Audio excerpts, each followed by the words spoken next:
New মার্কেটের কথা শুনলে ঢাকা অথবা খুলনা শহরের কথা মনে হতে পারে যে কারো, তবে বঙ্গোপসাগরের কোল ঘেঁষে গড়ে ওঠা সুন্দরবনের যে দুবলাচর, সেখানেও একটি নিউ মার্কেট রয়েছে।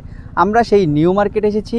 আমরা এই নিউ মার্কেট সম্পর্কে জানতে চাই, এখানে কারা ক্রেতা কারা বিক্রেতা, কী ধরনের পণ্য বিক্রি হয়ে থাকে, দামগুলো আসলে এটি নাগালের মধ্যে কিনা, সেই সব বিষয়ে বিস্তারিত জানবো আজকে।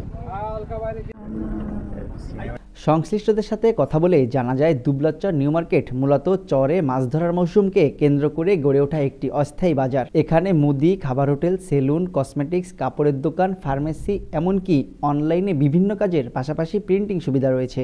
2 যুগের বেশি সময় ধরে শুটকি মৌসুমের সময় জেলেদের জন্য গড়ে ওঠা এই মার্কেট মৌসুম শেষে জনশূন্য হয়ে যায়। এখানে মালামালের ক্রেতা হচ্ছে জেলেরা, যারা এই মৎস্যজীবী, যারা শুটকি কাজের সাথে যুক্ত, ওদের জন্য আমাদের ব্যবসা করি, প্লাস ইঞ্জিনিয়ারিং কাজও করি।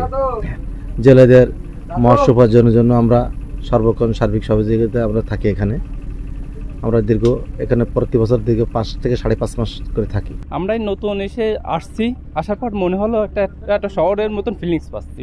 আমাদের জেলে ভাইরা এখানে প্রিন্ট করে, ফটোকপি করে, এই বিষয় আর কি। তারপর আপনার সাহেবেদের কাজ কাম আছে, সমিতির কাজ কাম আছে, যেগুলা প্রিন্টের কাজ, এগুলো আর কি।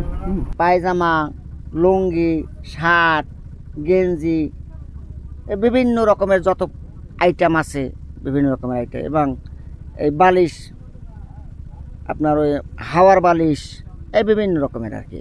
এখানে আসলে পরিবেশের যে বিষয়টি রয়েছে, সেই পরিবেশ কোনো কোনো ক্ষেত্রে বিঘ্ন হচ্ছে, পরিবেশ আসলে নেতিবাচক প্রভাব সৃষ্টি হচ্ছে। তো সেই ক্ষেত্রেও সংশ্লিষ্ট যারা রয়েছেন তাদের সতর্ক থাকার পরামর্শ এবং আহ্বান জানিয়েছেন তারা।